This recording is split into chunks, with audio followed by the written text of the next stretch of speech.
in the early 2000s, there was two bands that emerged onto the scene that basically reigned supreme. And those two bands were Linkin Park and Limp Bizkit. Out of nowhere.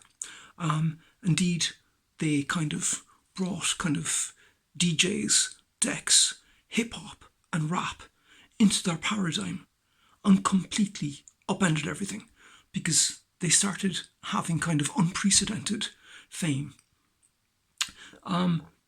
Indeed, like with with Linkin Park, you know, their absolute fame was amazing, and Limp Bizkit the same. Especially, you know, with Fred Durst, his kind of sartorial proclivity, kind of his image and his kind of frontman role and stuff like that was incredibly influential and popular. And even he was kind of a bit of a trendsetter. People were kind of emulating his fashion sense and sensibility. And also Wes Borland, number one, great guitarist, but like guys were coming in to me, and normally like these guys would have been strummers, or you know they would have been strumming chords or fifth chords or whatever, and power chords, and they were coming in to me and saying like, what's Wes Borland's game? You know, what's he doing? And like I had to explain like he was doing diatonic compound thirds and stuff like that, and instead of strumming chords, he was like picking them and doing fragmented chords and stuff, and they were completely enamored by that.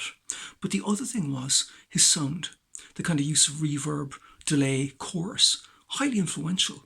And I have to say, like when I was kind of looking for that kind of a sound, you know, Wes Borland played a little role in what I was looking for. And a lot of guys, you know, you could say, you know, I know a lot of guys that were influenced by Fred Durst back in the day, like, but they're not now, but they were then. And, you know, they just say, listen, man, I was kind of sailing around the cows in Daddy's yacht at that time, actually. But there you go. Next thing is Linkin Park. Now, Linkin Park had massive success in the Bennington era. Really incredibly popular band with the same Synachrono, again as previously mentioned.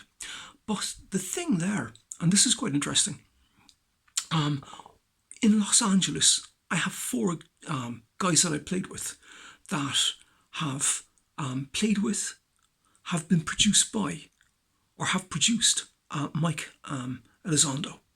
Brilliant bass player, brilliant producer, great guy, brilliant guy. And just when Linkin Park were on the cusp of success, they didn't have a bassist. And excuse me, and basically Mike Elizondo, I think he either knew them, they knew him, or there was an intermediary or something. And Mike Elizondo got their demo tape, went over to their rehearsal rooms and played with them, and they got on incredibly well. But I think then, whatever, I think Mike kind of decided to stay with Dr. Dre and have like serious popularity as a player, producer and composer with Dr. Dre, and Linkin Park exploded and became massive. And thing is, like Linkin Park have kind of reconstituted themselves with Emily Armstrong on vocals, and they're quite excellent. And like they had 15 minutes on BBC prime time recently. Now that's something. And also their sales are second only to Taylor Swift. That's immense.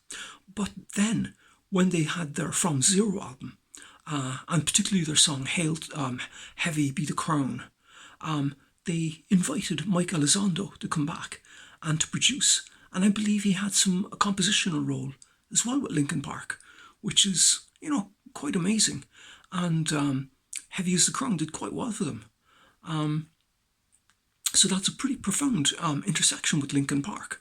But with Limp Bizkit, the DJ with Limp Bizkit, DJ Lethal, worked with Mike Elizondo on a Divinity Rocks album. They both collaborated on that.